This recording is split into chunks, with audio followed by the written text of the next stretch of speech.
Hi, I'm Rhonda and welcome to RB Roundtable podcast. I'll be guiding you on this exciting journey towards unlocking your true potential and achieving success. Whether you're an entrepreneur, business leader, or someone passionate about personal growth, this podcast is for you. Hi, Nadine. Welcome. Hey, Rhonda. It's good. Thank you for having me. Nadine Walker is the Director of Operations, multifaceted, so many talents, spans over the music industry, telecom, operations, fashion. You're the Swiss Army knife, Nadine. You do everything. I like that. I like the Swiss Army knife, but you know what? Swiss Army knife, but with purpose, not for danger. I love it. Okay? I love it. I won't cut, but just with purpose. You pull out whatever you want from there and it will work. And I love that about you because over the years, I have been able to pull out every blade in your Swiss Army knife, and I've used it so much. We've known each other for how long? Oh, mercy. Okay, let's put a number to it, but I know it's not that number because I'm just going to use one of my son's age to try to gauge it. So let's just say it's over 17 years. It's over more 17 years. More than that too. Yeah, because guess what? Yeah. Miles is turning 19 this year. Okay, so we can keep counting. It's before Miles. So let's say over 20 years? How about that? I think so. We left from time.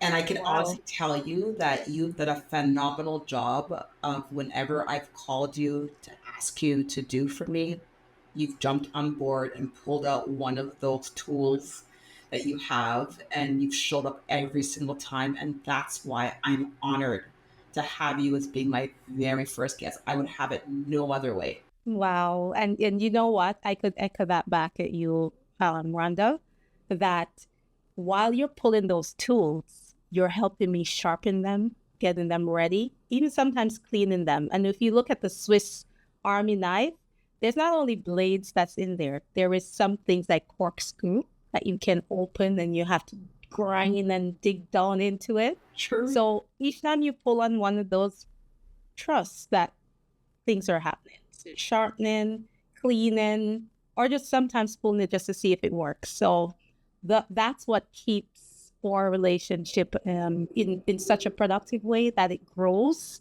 Is that garden that just keep growing. So it's an honor to be at this part of your journey, launching your podcast that I'm your first guest. I'm still asking myself why you picked me, but I'm your first guest. So, thank you as well. It goes both ways. When I think about Rhonda and team, it was embedded in my heart many years ago, I would say about 13 years ago, I was with you. And I remember us talking about, doing something, and we're coming up with names. I think we were in your living room. Yes. We were coming up with names. It was like, Rhonda and team.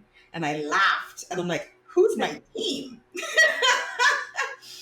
And I said, who's my team? It's just me alone right now. And you're like, don't worry, the team is going to come. Yep. And all these years later of growing it, changing the brand, changing the logo, changing the purpose, I now have a team. And I'm so happy where I'm at right now in my journey with the company and what we're working on, and how not only are we servicing clients in their branding, project management, the creation of their ideas and making it reality, but I also have a great team where I'm able to mentor them and show them what good looks like and how to show up, not only online, but show up for our clients.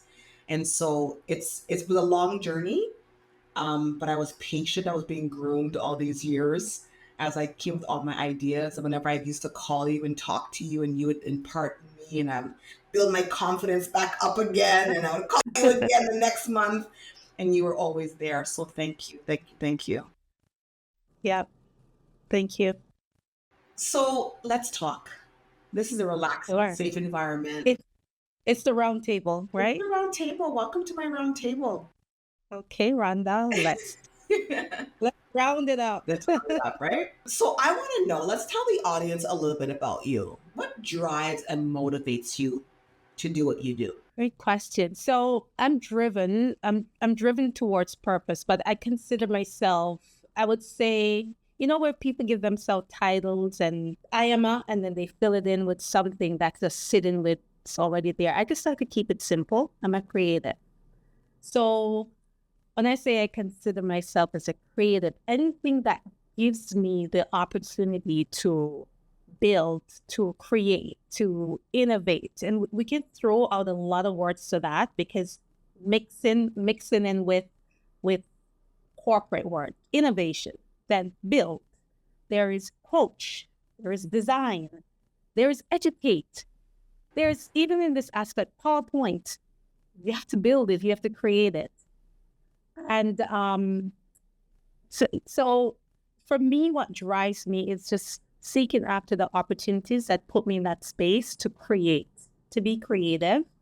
And what motivates me is really what happens after that creation. So I'm somewhat as a dependent on who I'm working with, who I'm interacting with, what I see that's happening. And I don't want to sound cliche, but my biggest motivation is my two boys. Want them to see me as an example. And it's like breaking through that barrier. Like with men, with boys, they tend to not look to the female. And I'm conscious of that. Okay. But I want them as I'm in their peripheral. So I'm alongside with them to show them where that strength in things lies, where, no matter if you fall, you get up. I really like that, right? When we think about the next generation and we think about our young people, particularly our males, you're right. They're not looking to us to be role models. But as mothers, we definitely have to be the loudest voice in their ear. Yeah. We have to be the one to help motivate them. And we do it through example. And I would say you do a phenomenal job of doing it through example. One of the things I really like about you is that the way you show up to conversations. So if someone is coming to you with facts or story or whatever, you're always thinking and asking the right questions to get to the root cause before giving your answer. You do a phenomenal job of doing that. So as on the theme of nurturing the next generation, helping our young people, I know that you do volunteering as well too. Yeah.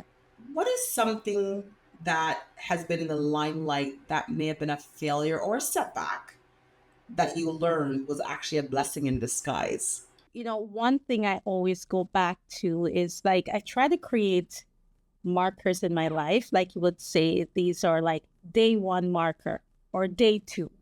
And I look at those as pivotal moments that in my life that may, push me forward without even me noticing or knowing that this is going to happen. And one of them that I always go back to was when everything was going so well and like I'm at my summit and was living in the US as a young girl, really being out there in the entertainment industry, fast-paced, things are going, you're having money, nothing a budget, and you're moving and you're going and things are going well. Making that decision to say, you know what, I'm going back to Canada to really start over and start a life there and focusing on, with my son at the time, I look at it like, what am I losing? Why am I doing this? Should I do it? And it's just something in me to say, you know what? Do it. If it doesn't work out, we'll have the choice. Change again. And the moment I took that jump, and I call it my day 1, I came like within that summer, and then September 11th happened. Oh. So even though I look at it always to say, even though I was not planning, I was questioning myself, I go back and say, that's why. Perhaps. Mm-hmm. And never question why you're doing something because you never know what is coming. So for me, always, I use my day 1 to say, if I'm going to decide to do something, I'm just going to do it because I can do it back. I can make the change again. So not making anything hold back. So by making that move that I thought was going to be something of a loss, it actually did a gain. I gained new friends. I gained you. I was able to be with my sisters, which are my like two wings, you know, to be here, grow my son in a really nice country and really make us build my career and set a foundation rather than just being out there, just going from one whim to the next. My foundation began. So I would say to your audience or whoever is listening, don't hesitate. If you feel like you're saying, you know what, I need to make this move. If it's a move that's not going to take away from you per se, but it allows you in a safe space, make it. If you are hesitant about it, consult with somebody else. If it's moving towards the and you're feeling like you're alone, get someone to go alongside with you or stay in touch. But if you find that you're going to be around people that loves you, it's a safe space. The change is just, there's nothing taken much away from you. Make the change and then do something with that change. So that's how I look at it. Yeah, I find oftentimes people are afraid to change because of the unknowns, right? And oftentimes we try, even myself being in the profession I am, you know, we want to always try to control the narratives, right? That are happening around us. And the reality is we have no control over the narratives, right? Things are going to happen to us. But I think what you do with it, as you said, and how you respond to it, is gonna matter, right? And you talked about your sisters, your wings. Yes. They're right. And as you are one of my anchors, I know they're your anchors. So who are some of the most important people in your life and how have they played a role? So for me, when I think about anchors, and I use that term quite a bit, there's different people in my life that are my go-tos, and they're for different reasons. I know when I come to you for support and that you're always going to be there over the last 20 years. I know why you're there. And you know why you're there for me as well, too, and vice versa. And I have different people in my lives for different reasons. And I think it's so important to have those people around us. You know, growing up, you know, those of us from the Caribbean were told, don't tell nobody your business. Keep it to yourself, right? And that's just not it. I'm not that person because I believe that people need people in order for us to grow. People right? needs people. Yeah. So let's and as you say, who are some of the anchors in my life? Let me start with life is a journey. So it's a journey. And as you go through life, there's no limit to who are the anchors or who are the people that's going to come alongside you. Because if we take it back to the creator, to how we were created, to understand that, you know what, no man is an island, right? And we're people that our creator created us, and it said multiply and replenish, right? Mm-hmm. So a lot of us. So as we're going along life and life's journey, we are going to find different anchors in different people. Some that you're an anchor for, right. Some that becomes your anchor. It doesn't mean that because someone is your anchor, you need to be their anchor. Right. No, it's the whole law of connectivity, you know, connectiveness. Pass it along. You may learn something from someone that later on you may need to use what you've learned. Yep. For the person that you're going to meet. So I've had, you know, different anchors throughout my life that were needed to be an anchor then. But what I do learn is that not all anchors need to stay. So thank you. And let me just take that moment that you've stayed. You're an anchor that have stayed. And, you know, not all ship will stay at the port. And it doesn't mean it's a bad thing. No. It means that sail and find another area to dock and to anchor on. So I've had many ones. I don't want to call out a whole lot of names here because I'm afraid I might miss someone out and then it's questionable without them knowing the context of this conversation.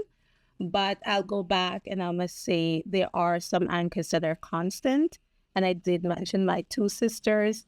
I consider them my wings, right? Just like, as an angel, like two wings. And I consider you heavily as an anchor, keep us grounded. And as I say with connectivity, right? Connectedness. You, Rhonda, if I have two anchors or two wings, when I anchor onto you, you're going to gain that too, right? Yeah. And it just sort of makes it much beautiful. So, yeah. I love that. I would say that I've been friends with all three of you guys for many years, and you guys are each completely different. And I go to each one of you for different reasons, and it works. So I know this week I had a really great conversation with one of your wings. It was phenomenal. We were on video chat, and it was great. And she asked me some questions. I gave her some answers, and vice versa. So it was great. And what I love about it too is if we don't talk for 3 months or whatever the case may be, okay. Because when that phone call comes in to say, hey, I have a question, or I need this, or can you, whatever, it's an automatic yes, right? So I think that's also valuable to know that you don't have to speak to your anchors every single day. There's just a mutual understanding that no matter what, I'm here. And when you call, that it's going to be perfectly fine. So, Nadine, when we think about business, and I know that you're embarking on new projects as we speak right now, what are some of the things that you do to create balance in your professional life? That's a good question. And, the word balance and I know majority of people may think, or let me not, project that out, because it's not fact. That's what majority of people think. But what I've heard and learned and hear, with when the word balance is thrown out, is as if balance is that lull, or that balance is that low point from a high point, meaning you've been working, and now balance and rest. For me, balance is being able to show up in everything that I do, showing up 100%, and showing up knowing that I want to be there, showing up knowing that I'm giving my 100%. And then when that thing is done, having that space where I can have joy from it, reflect on it. And I don't look at weekends as rest, nighttime as rest. I look at after I'm done creating and delivering, do I take time out to make sure that I eat well, make sure that I sleep well, make sure that I'm groomed well. That's a big part for me. And make sure that I staying connected to just sit and maybe just even chat like you. Right now, this is balance for me. I'm having a conversation with you, So I'm doing a lot of different things, but when you're doing things that you love, there's no separation from, is this making you imbalance or anything? You're just doing, it's just lifing, Yeah. So hopefully someone can resonate with that, but they tend to throw around this phrase about work-life balance. They're not exclusive. Right. You're working, you're lifing, you're balancing, you're just going and just having fun. Yeah. I know I had, as for those of you know, I also teach, and this week I had the pleasure of just having the students ask me lots of questions, and one of them asked me, how do you do it all? Like all what you do? And I said, being able to teach about project management, I love it. I love it so much that when I'm there, I don't even think of anything else. Like I'm only thinking about what I'm doing. And I told them the same thing. Like when you're zoning in, I call it your zone of genius. When you're operating from that zone of genius, nothing feels like work. And so, I get enough rest. I hang out with my friends. They call me and say, hey, let's go somewhere. I take my little weekends away or book my vacations. But I don't feel exhausted from doing it all. And I have the right tools to help me. I have a great support system that helps me as well, too. But I think I'm at the point now after turning, I won't say my age, but turning the age I'm at right now, I'm in such a place right now where I'm really content that I'm only going to work on what I want to work on. Yeah. And then you know me. If I'm not going to do Yes. something, if I don't want to do it, it's not happening. And so when you're operating from the space of doing what you love to do, it doesn't feel like work. And I agree with you. The whole work-life balance doesn't exist. Just do what you love. So there's no work and balance. There's just all balance across the board. Yeah. Yeah, that's the balance, right? Just I agree with you 100%. When you think about creativity, because I know that I call you one of my creatives just because yeah. when you need to come up with something really creative, you're able to kind of pull it all together like it's a jigsaw puzzle and you piece it all together really, really well and then make something happen. So what does creativity mean to you? And how do you foster it in your life? And can you just zone in more so on the fashion piece? Because I'm going to tell you right now, you've changed my life this year, okay? So Nadine was the behind the scenes stylist in my photo shoots. I constantly called Nadine to say, hey, I have to go to my speaking event. I've been asked to do this. I'm going here. Does this make sense? And we're constantly on video and I'm sending you pictures even when you're sleeping. And you always make time to ask, to help me through that process. So what does creativity mean to you? And what do you do to foster it in your life? Creativity, as that is, as when I started to say that drives me. That's like my drive. If you give me that space, like that's when I'm most happiest. So what it means to me is that we are given all these elements on earth here. It's in abundance, but looking to see what are the pieces that we can pick together, just like our creator when he's creating.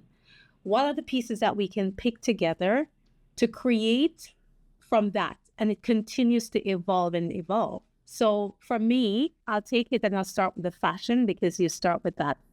You highlighted that. For me, in the space of fashion, and I don't like to use fashion. I'm talking about people building. There are certain languages that are used, which we have verbal language. We have physical, like, touch, language. For me, fashion is another language. Okay. How you present yourself is another language. What that means is that you may never have the opportunity to open your mouth and say something. But what will always happen is the person that you're interacting with, you'll be perceived. And perception, we may say, well, you know what? I don't care what anyone think about me. But perception goes a long way because you may never, ever have that opportunity to correct that perception. So I always say, be who you want someone to see who you are. So the fashion doesn't mean that you are on trend with every single style that's out there. The fashion means that what am I speaking? What am I saying? What do I like to project? And that's why, like, when, working with anyone, they may say, I want to look good. And I'm like, tell me what that look good looks like for you. I would say, what do you want to say? When you dress, what is the story that you want to tell? And from there, I create what I call a storyboard. That storyboard is really speaking, and you went through it. Yes. I will share the storyboard with you and say, what are you seeing? What are you telling? Is it bringing up your brand? I understand your brand. So for me, that portion of it is the creative. I'm creating, and I will never create another Rhonda because I'm creating what the little elements that are inside of you, the elements that are around you and are created for you.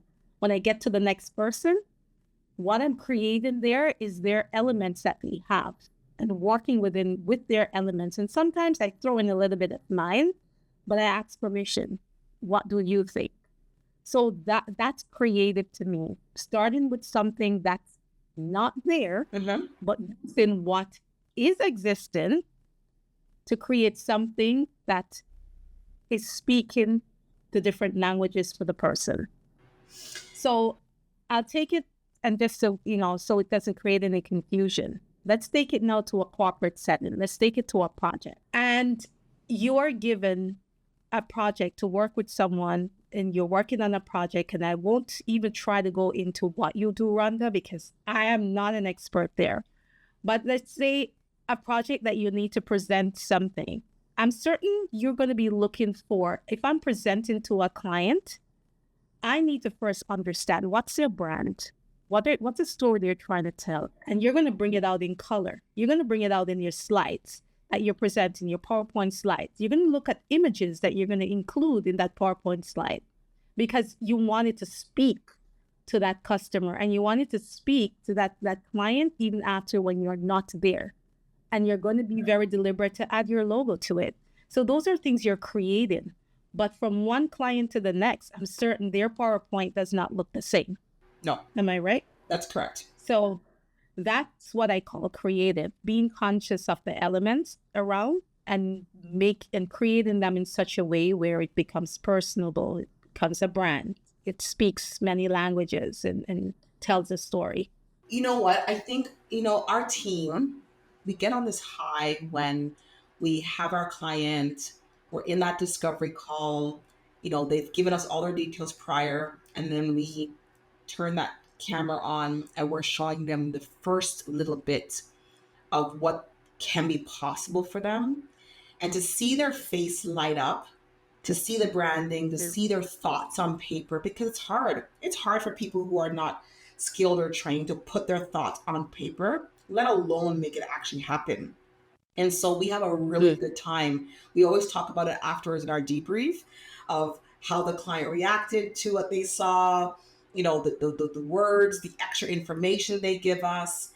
And so I believe it's always important to make sure that, you have a safe space, or you hire for somebody to be able to pull out what you need.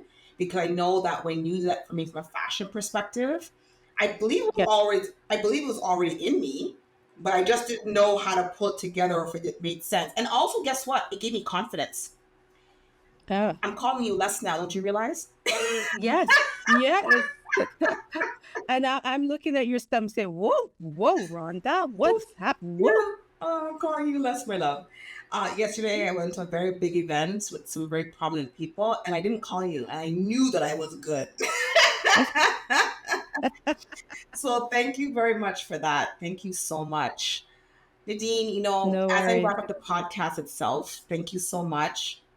I think that I always want to be able to, leave the floor open just in case there's anything you want to top up on. And then I have one last parting question for you. One of the things that I really want to pull out from this, which you've heard me said it a lot of times, and I've gotten asked this question, like, how do you do it? You have so much going on at the same time. When do you find time to do all this? And what they're looking at to judge is the outputs that they're seeing. With my Airbnbs, the output of that, with, be showing up to do an entire fashion shoot, like photo shoot. You're doing that. The other 9 to 5s, you're doing that. Like when? 7 days a week. How do you show up? And I always say, you know what? There's just this little secret ingredient. We don't all have to do it ourselves. Every single thing, we don't have to do it ourselves. There's a little magic pill that's called ecosystem. And when you are able to garner that magic pill of the ecosystem, which is, if you have an idea, and here I go again, a creative begins from a thought. If you have an idea, you don't have to say, okay, every single thing needs to be executed by me. Find people who loves what they're doing, who is an expert at what they're doing, to help you grow that idea, and then while they're helping you, you're helping them. They're getting the opportunity to do what they love. So that's how you create your ecosystem. So I must say, I have a really strong ecosystem around me to help me while I come up with these ideas and to create. They help me on the execution piece. They also help me on the maintenance piece. So guess what? I have room to show up at each point of those projects whenever I can, whatever I want. But guess what? The wheel is still turning because each person is doing what they love in that ecosystem. And then the bottom line to keep that ecosystem going is to treat people with love. Treat people how you want them to treat you and be fair, right? And ask permission to give feedback. Feedback is a gift. So when you ask that permission to give the feedback, you give the person time as well to digest it and to implement on it. And not every feedback is going to be taken, but at least you ask for permission, you give it, and you see where it works. And then the last thing I'm going to say is learn how to manage your no's. As I get older, I do know how to do that. So when you can, and what I'm saying is, as I get older, I do know how to balance my no's. So that's the thing I would say. Balance your no's. Know when to say your no's. Yeah. We all have that yes muscle in us. It's easy to use. Yeah. But that no muscle, don't think that you're hurting anyone. Sometimes you're doing someone good to use that no. I agree. And it helps you. So that's my tidbit there that I wanted to add. I love that. Balance your no's. I know as mothers, as partners, as everything to everybody, sisters, daughters, we feel like we have to save the world and be there for everybody. But I love what you said, right? Saying no sometimes is actually doing the other person a really good service, right? Because sometimes they can go and get help somewhere else. Maybe somebody else who can do a better job or whatever it happens to be, right? So I love that. Balance your no's. I really like that. I'm going to use it, Nadine, from now on. Balance your... Yes. Don't be afraid to balance your no's. Yep.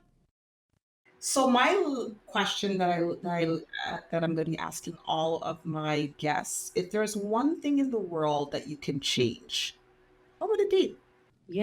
That's a question that's always asked.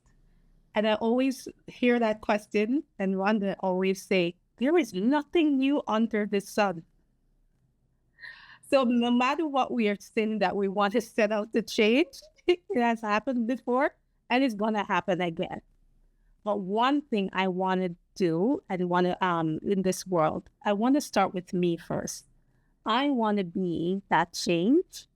I want to be that person that shows up for someone else.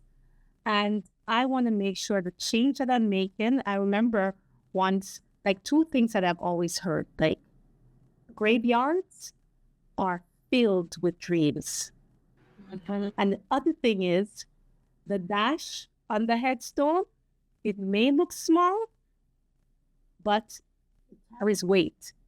So sometimes it's empty, and sometimes it's heavy if you were to be able to lift that dash. I want my dash to be heavy. Heavy. So what, a lot of things are between that dash. Font there, Nadine, for you with that dash? Mm-hmm. Bold font. Really put some little sprinkles on it too. Okay.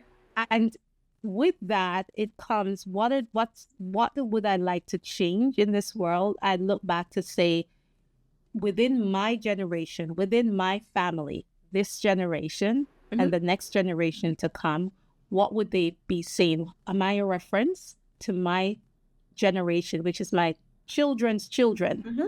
Am I a reference? What changes I make? What big difference? And I think it's just people that I interact with. Can I make a difference in their life? I think it's a big change, because that difference I make in those individual lives, they will make it in someone else's life. But I'm doing it for generation. I want to be a reference for my children's children. I want them to talk about, hey, someone in my family, Nadine Walker, let me tell you what she used to do. So that's a change, because I don't want to change the world. There's nothing new under the sun, and it's going to happen, and it already happened. That's just how I look at it. Oh, I love that. So I can tell you right now that your dash means a lot to me. And Oh, I am thank you. so grateful for that, being a part of that dash. So when that time comes, Nadine, if you go before me or vice versa, let's make sure that we both have some sprinkles on that dash.